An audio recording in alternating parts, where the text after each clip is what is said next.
Hey guys, it's me again, Marky, and welcome back to my channel. If bago pa lang kayo sa channel na to, please don't forget to subscribe kasi marami pa akong i-upload na educational videos tulad nito. So this is part 3 of the EdTech series na ginagawa ko dito sa aking channel tungkol sa Google Classroom. For this tutorial, I'm gonna show you how to use Google Classroom as a teacher and as a student. For teachers, I'm gonna show you how to create assignments and quizzes and share it to your students. For students, I'm gonna show you how to answer these online assignments and quizzes and submit it to your teachers. Para matuto talaga kayo, please don't forget to watch until the end of this tutorial.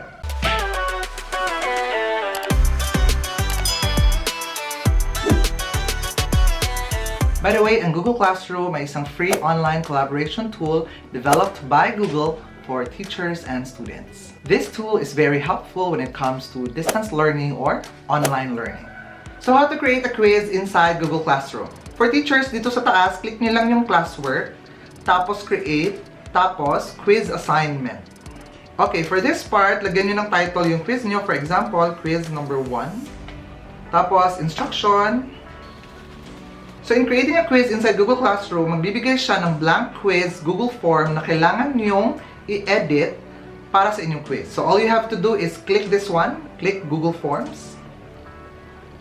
So ito na yung Google Form na kailangan nyong i-edit para sa inyong quiz. So lagyan mo ng title dito sa upper left, for example, quiz number 1. Tapos dito sa taas naman, pwedeng lagyan ng quiz number 1 for chapter 1.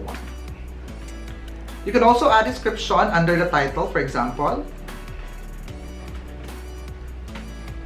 Next, of course, sa quiz, kailangan mo talagang kunin yung pangalan ng iyong estudyante. So all you have to do is click this untitled question first.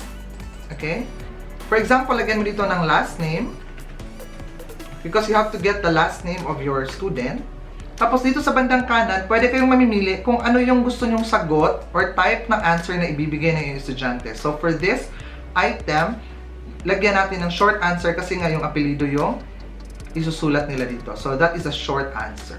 So for this item, kailangan natin itong i-require sa mga estudyante kasi nga ito yung last name nila. So all we have to do is to click this one para maging required itong item na yan. Another is we have to ask for their first name. So all we have to do is click this add question button right here. And then, next, dito, lagyan mo na first name. Yan. Tapos short answer din yan. This is also required, of course. Next is to add a question. Of course, you have to click this one again. Tapos gagawa na tayo natin first question. For example, number 1. So yung first item natin ay gagawin natin multiple choice. So sa banda dito, kailangan mong i-select itong multiple choice. So to add an option, just click this one. Next is you have to input your options. To add another option, click Add Option. After adding all the options, pwede din natin lagyan ng answer key yung ating tanong so that the students will know if tama ba o mali yung sagot nila after answering the question. So all we have to do is click Answer Key. Tapos, iselect natin yung tamang sagot. We can also assign points to each question. So for this item, we will assign, for example, 3 points. And then, click Done. Of course, we want to require this option to be answered by students. So, kailangan natin i-click itong required. Another option is makikita dito sa ating tatlong dots dito sa baba. So, all we have to do is click that one. So, dito meron tayong shuffle option order so that our options in our question will be arranged randomly for each student. So, kailangan natin i-check yan. So, to add another question, kailangan naman natin i-click ulit ito. Yan. So for question number 2, gawin natin fill in the blank. So we have to write our question. So for fill in the blanks question like this one, kailangan natin piliin yung ating short answer. So I suggest if you're making fill in the blanks question, you limit your answer to just one word para mas maging accurate yung pag-check ng ating Google form. So to put an answer key again, just click answer key and then type the correct answer. After that, assign points. For example, 5 points. So by the way, while you're adding points, makikita mo dito sa taas yung total points ng inyong quiz while you are making the questions. So next is click done. To add another question, just click again this add question button. For question number 3, gumawa naman tayo ng matching type question. So sa matching type, kailangan natin piliin itong multiple choice grid. So meron kayong rows at columns. So I suggest dito sa rows, ilagay mo lahat yung inyong mga definitions, tapos dito sa columns, ilagay mo lahat ng inyong terms. So for example, dito sa rows, so andito na lahat yung ating definition sa rows. Next is ilagay natin yung ating mga terms dito sa columns. Next, of course, is we have to assign an answer to this question. So all we have to do is click answer key. So basically, ito yung makikita ng estudyante mo if they will answer this question. So to add an answer to this question, just click this button, for example.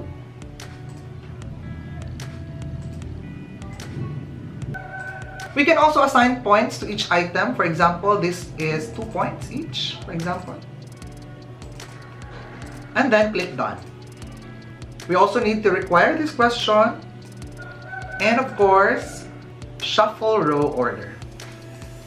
By the way, while making quiz in Google Forms, you can also preview your work by simply clicking this button right here in the upper part of the page. Tapos ayan.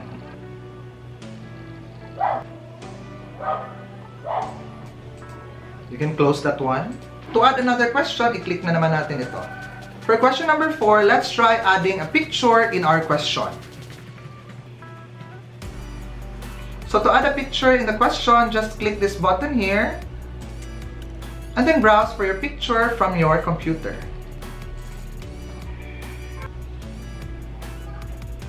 So ayan. So we will make this question multiple choice. So let's just type multiple choice there and then add our options here. So for our last question, let's try an essay. For essays, just choose paragraph. Kasi nga essay, di ba? After adding all your questions to your quiz, go to the upper right part of the page to check the total points of your quiz. Ayan. Next, before giving this quiz to your students, make sure you check the settings by simply clicking this gear icon right here in the upper part of the page. For collect email addresses, you can uncheck that one. Limit to 1 response, of course, kasi nga, we only need our students to answer this question or this quiz once. Okay? Respondents can edit after submit, of course not. They cannot see the summary charts and text responses. Okay, under presentation, pwede nating i-show yung progress bar or pwede rin hindi. Or you can shuffle questions order or pwede rin hindi. Dito sa quizzes naman, make this as a quiz, of course. For releasing of grades, pwedeng gawin immediately after each submission or later after manual review. For this example, we will be choosing immediately. So, anong mangyayari? Pagkatapos sagutan ng estudyante yung quiz, makikita nila yung kanilang scores. So, respondents can see missed questions. So, ibig sabihin, students can see the questions kung saan sila nagkamali. We can uncheck or check that one. Next is responders can see correct answers. You can check or uncheck that one, depende sa inyo. So for this example, we will not let our students see the correct answers. Then after finishing the settings, just click save.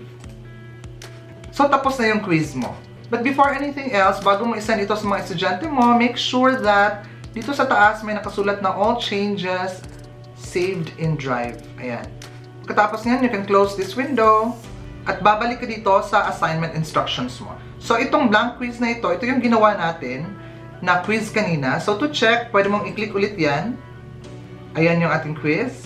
So, you can close it again. So, ibig sabihin, naka-attach na yung Google Form quiz mo dito sa instruction page mo.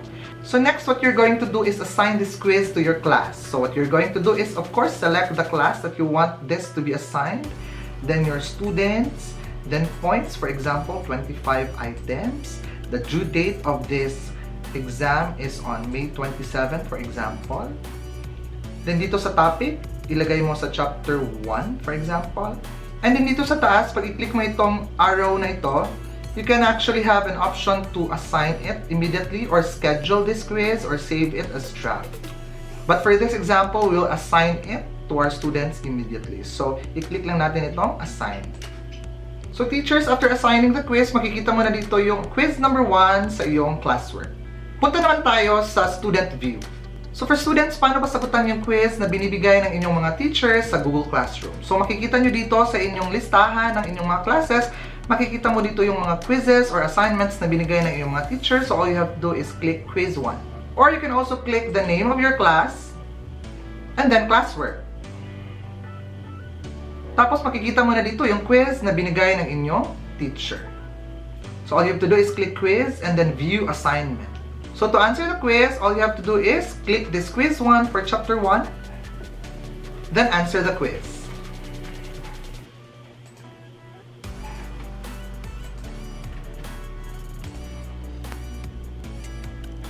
After answering the quiz, just click submit.